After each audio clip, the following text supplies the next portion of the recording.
उत्तर प्रदेश के लगभग 52 लाख छात्रों का इंतजार अब खत्म होने को है। दरअसल उत्तर प्रदेश माध्यमिक शिक्षा बोर्ड यानी कि यूपी बोर्ड के 10वीं और 12वीं के नतीजे आज घोषित कर दिए जाएंगे। आपको बता दें कि आज बोर्ड की तरफ से रिजल्ट जारी किए जाएंगे और बोर्ड की आधिकारिक वेबसाइट पर यह नतीजे घोषित किए जाएंगे। इसके अलावा टीवी9 पर भी आप अपने नतीजे लाइव देख सकते हैं www.tv9up.com, इसके अलावा www.tv9hindi.com पर। लेकिन आज किस तरह का माहौल है, रिजल्ट से पहले क्या कुछ छात्रों के बीच चल रहा है और तमाम चीजें आज इस चर्चा में हम आपके सामने रखेंगे।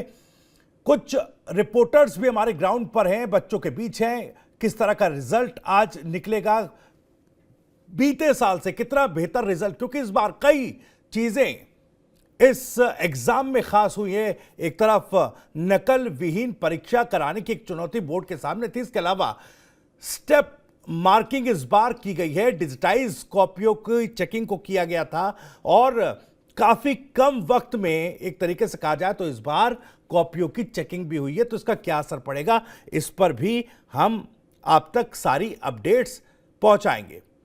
कुछ खास मेहमान भी मेरे साथ इस चर्चा में जुड़ेंगे, हमारे कुछ संवाददाता भी इस कार्यक्रम में हमसे जुड़ेंगे और ग्राउंड पर क्या कुछ चीजें बच्चों या यूं कहें कि स्टूडेंट्स में किस तरह की हलचल है, दिलों की धड़कन सबकी बढ़ी हुई है, किस तरह के रिजल्ट का वो इंतजार कर रहे हैं, उस पर हमारी नजरें बनी हुई हैं। और एक बार फिर मैं आपको बता दूं कि यूपी बोर्ड के 10वीं और 12वीं के नतीजे आप टीवी9 पर भी देख सकते हैं। दरअसल बोर्ड की तरफ से उनकी आधिकारिक वेबसाइट पर यह रिजल्ट जारी किए जाएंगे, लेकिन कई बार इस तरह की स्थिति होती है क्योंकि ट्रैफिक बढ़ने से जो वेबसाइट्स हैं वो क्रैश करती हैं। तो इसलिए टीवी9 ने आपको सबसे पहले रिजल्ट दिखाने के लिए पूरा कार्यक्रम जो है वो बनाया है। हम सबसे पहले आपको रिजल्ट दिखाएंगे। दरअसल www.tv9up.com पर जाकर आप अपना रिजल्ट देख सकते हैं। इसके अलावा www.tv9hindi.com पर भी आप अपना नतीजा, अपना रिजल्ट 10वीं या 12वीं का सबसे पहले देख पाएंगे। हमारे साथ अनिल शर्मा जी भी जुड़ गए हैं, अध्यक्ष हैं उत्तर प्रदेश माध्यमिक शिक्षक संघ के।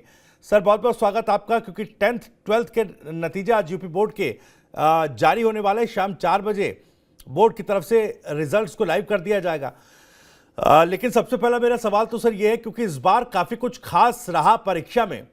52 लाख छात्र हैं 10वीं और 12वीं के मिलाकर के, वो इंतजार कर रहे हैं, दिलों की धड़कन परीक्षा के बाद की, एक तरीके से कहा जाए तो असल परीक्षा की घड़ी उनके लिए ये इंतजार बना हुआ है कि कब रिजल्ट आए और उनकी दिलों की धड़कन जो है वो थोड़ी सी कंट्रोल हो। लेकिन इस बार खास क्या है, काफ़ी कुछ चुनौती बोर्ड के सामने थी कि नकल विहीन परीक्षा करानी है। क्या उसके लिए किस तरह के इस बार स्टेप्स जो हैं वो बोर्ड की तरफ से और एग्जाम सेंटर्स की तरफ से उठाए गए थे, क्या कुछ इस बार खास था?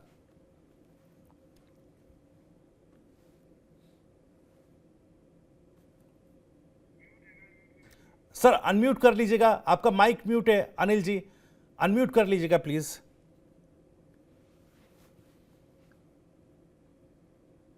सबसे पहले मैं अपने को पैनलिस्ट जो भी आपके जुड़े हुए हैं उनको सबको नमस्कार जी।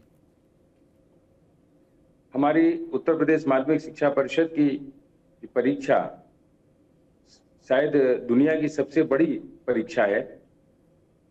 इस परीक्षा में लगभग प्रतिवर्ष 50 से 60 लाख बच्चे प्रतिभाग करते हैं। इस वर्ष भी करीब 52 लाख बच्चों ने अपना रजिस्ट्रेशन कराया था और उसमें से काफी बच्चे अपीयर हुए, मुश्किल से 2-3 लाख बच्चे ड्रॉप हुए थे। साल भर की मेहनत के बाद सदैव की भांति इस बार भी बच्चों में उत्सुकता है, कब रिजल्ट आएगा, कैसा आएगा। हमारी माध्यमिक शिक्षा परिषद ने भी इस बार नकल विहीन, शुचितापूर्ण और समय से सभी कार्य संपन्न कराने के लिए विशेष प्रबंध किए थे। हमारे लिखित परीक्षाएं 15 दिन के अंदर संपन्न हुई थी जी।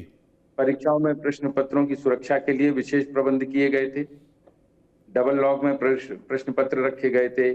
समय समय पर उनकी दिन रात मॉनिटरिंग होती थी।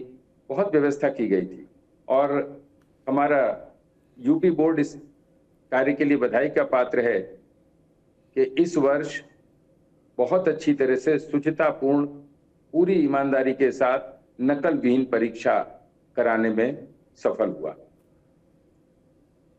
जहां तक प्रबंधों की बात है तो माध्यमिक शिक्षा परिषद हमेशा से सजग रहा है परीक्षाओं को संपन्न कराने के लिए और इसमें जितना योगदान माध्यमिक शिक्षा परिषद के अधिकारियों का है उससे कम हमारे जो विद्यालय हैं विद्यालय के प्रधानाचार्यों शिक्षकों का नहीं है, क्योंकि कोई भी परीक्षा हो बगैर प्रधानाचार्यों के शिक्षकों के संपन्न नहीं हो सकती। जी सभी ने पूरे मनोयोग से परीक्षा में सहयोग किया।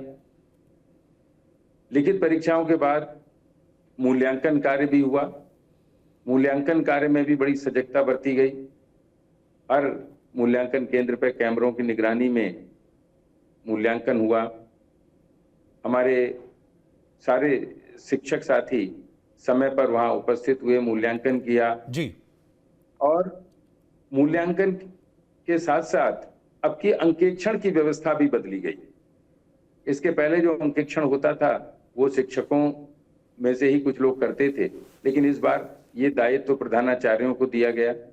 प्रधानाचार्यों ने भी विशेष रूप से रुचि ले करके अंकेक्षण का कार्य किया और परिणाम सामने हैं। बोर्ड ने 15 दिन में मूल्यांकन कराने के बाद, वही 15-20 दिन और लगे उसके बाद, और परीक्षा फल आज घोषित हो रहा है।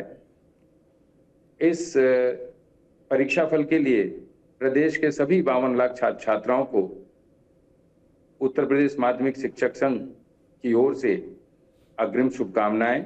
बिल्कुल सर, जिस तरीके से कहा जा रहा है कि इस बार चूंकि जो बदलाव किए गए थे मूल्यांकन को लेकर, अंकेश को लेकर, और जो ये स्टेप मार्किंग सिस्टम इस बार लागू किया गया, तो इसमें पहला सवाल तो ये है कि इसका असर रिजल्ट पर किस तरह का दिखाई देगा। क्या एक पॉजिटिव माइंडसेट बच्चों को आज रिजल्ट को लेकर रखना चाहिए, क्योंकि कहा जा रहा है कि शायद जो फेलियर परसेंटेज है वो कम हो जाए, बाकी बीते सालों की अगर बनिस्बत बात की जाए तो उसके मुकाबले इस बार रिजल्ट बेहतर होने की आशंका है, या यूं कहे कि बेहतर रिजल्ट इस बार आएगा। बिल्कुल बिल्कुल, स्टेप मार्किंग हमेशा से छात्रों के हित में होती है। जी देखिए, कई बार ऐसा होता है कि बच्चे ने सवाल लगाया और शुरू से पहुंचा, मैथमेटिक्स की अगर बात करें, और आखिरी में आकर के आखिरी के 2-3 स्टेप में उससे कैलकुलेटिव मिस्टेक हो गई और पहले मूल्यांकन होता तो उसमें 0 मिल जाता था। लेकिन अगर अब 4 नंबर का सवाल है तो उसको 2 नंबर 3 नंबर निश्चित रूप से मिलेंगे जी स्टेप मार्किंग में। और जब स्टेप में नंबर मिलेंगे, स्टेप मार्किंग में नंबर मिलेंगे, तो उसका टोटल जो आउटकम होगा या उसका रिजल्ट होगा वो भी बेहतर होगा जी। और परीक्षा परिणाम पर तो धनात्मक प्रभाव पड़ेगा ही पड़ेगा। बच्चों का रिजल्ट अच्छा होगा और जो बच्चे पास होते हैं उनका परसेंटेज भी इंप्रूव करेगा।